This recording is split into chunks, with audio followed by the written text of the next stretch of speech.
बिस्मिल्लाहिर्रहमानिर्रहीम। हमारा आज का टॉपिक है कन्वेंशनल लॉ। कन्वेंशनल लॉ में वैसे तो उन्होंने एक शॉर्ट नोट ही बताया कि इसमें शॉर्ट नोट ही आना है आप लोगों का एग्जाम के अंदर, कि short note on conventional law. Conventional law के ऊपर थोड़ा बहुत जो है आप क्या जानते हैं, क्योंकि ये आगे भी आप लोगों ने पढ़ने हैं, तो इसीलिए इनको छोटे छोटे पॉइंट्स में भी पूछा गया है और क्वेश्चंस में यही कहा जाता है कि ये शॉर्ट नोट्स में आना है। तो कन्वेंशनल लॉ बेसिकली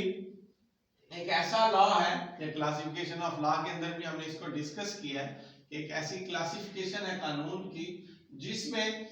कोई जोर जबरदस्ती नहीं है, कोर्शन नहीं है, कंपल्शन नहीं है स्टेट की तरफ से कि आपने ये रूल्स और रेगुलेशंस को फॉलो करना है। तो जहां पे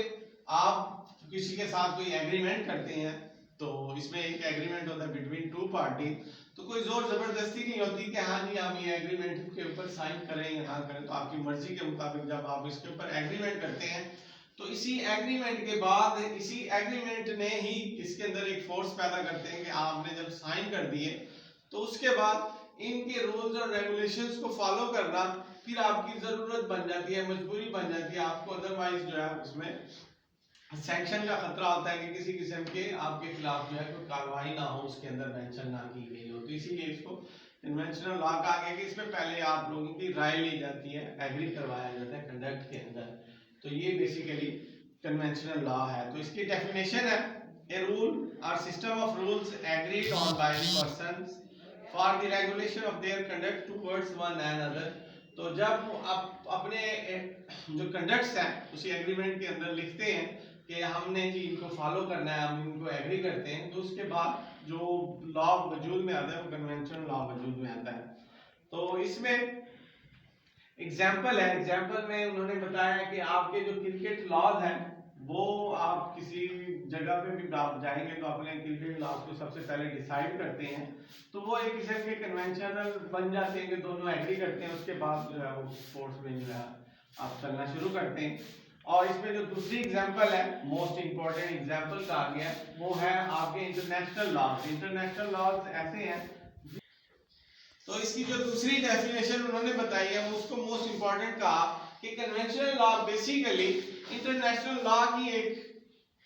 उसकी जो काइंड में आता है वो इंटरनेशनल लॉ होता है कि इंटरनेशनल लॉ जो है वो बेसिकली आपका कन्वेंशनल लॉ है। इसमें दो स्टेट्स जो हैं वो आपस में एग्री करती हैं किसी भी चार्टर को, किसी भी एग्रीमेंट को कि हम इसको फॉलो करेंगे आगे भी और आज से भी। तो जो ही हम उसके ऊपर जो है स्टेट साइन करती हैं तो उसके बाद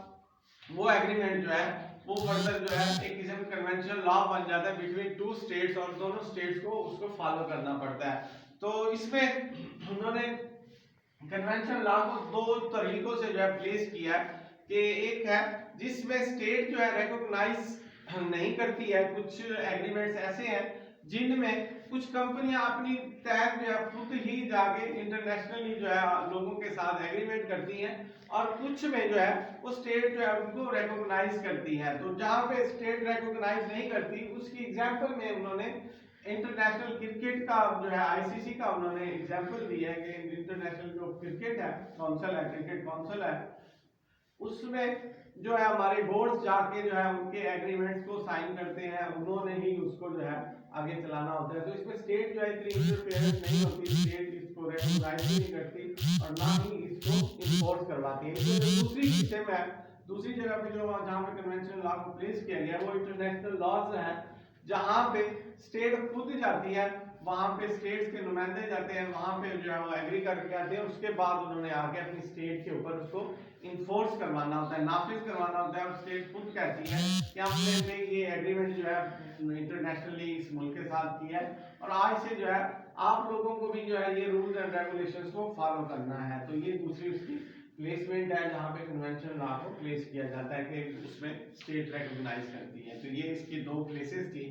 उसमें बगैर स्टेट के रिकॉग्निशन के और बगैर स्टेट की रिकॉग्निशन के कानून बनाए जाते हैं। तो यहाँ पे हमारा आज का टॉपिक खत्म होता है, कल इंशाल्लाह नेक्स्ट टॉपिक